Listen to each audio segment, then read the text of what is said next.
Welcome everyone to the Things Around 8. In this video we will talk about Sergei Shoigu's resignation from the position of Minister of Defense, after more than 11 years in that role. Who will replace him, and how will this affect the Russian invasion of Ukraine?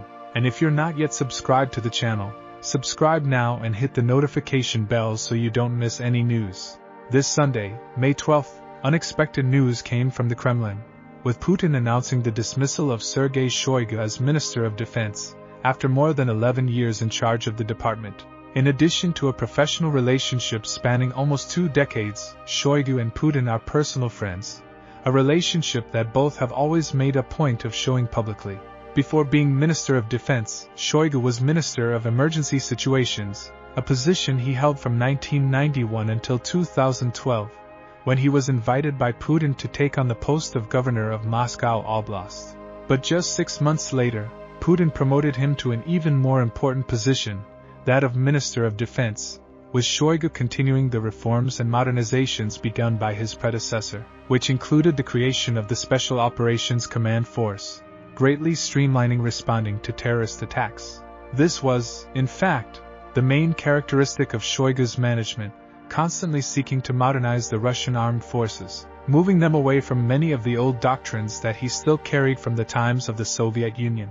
The role of Minister of Defense in Russia does not involve so much the tactical and strategic components of the armed forces, focusing more on bureaucratic and organizational elements, as well as aspects of production and the logistics chain, with the tactical and strategic part being the responsibility of the Chief of Staff, a post currently occupied by Vladimir.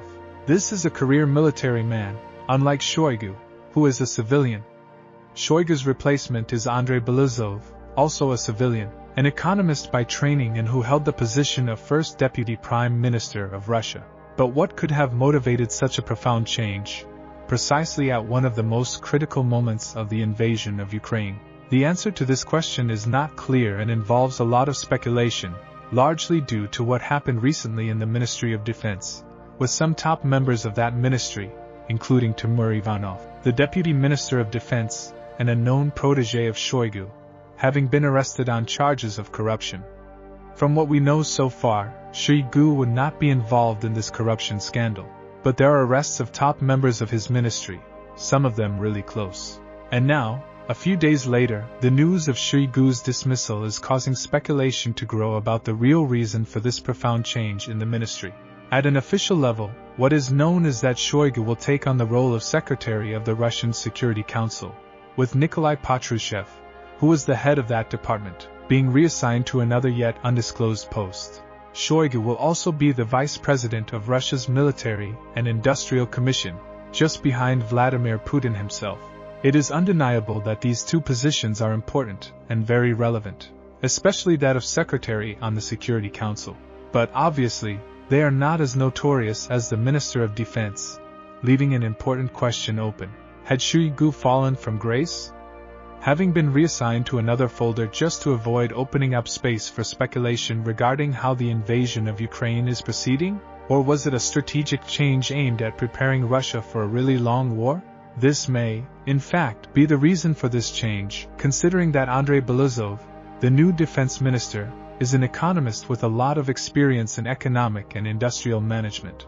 In this case, placing Belazov as defense minister would aim to accelerate the militarization of the Russian economy, a very complex process that involves the adaptation of the entire industry, something that can profoundly affect the economy and society.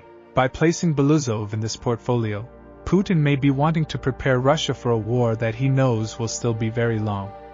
A war that will require increasingly more industrial, human and economic resources. And for this reason, there is nothing better than having an economist at the head of this important department.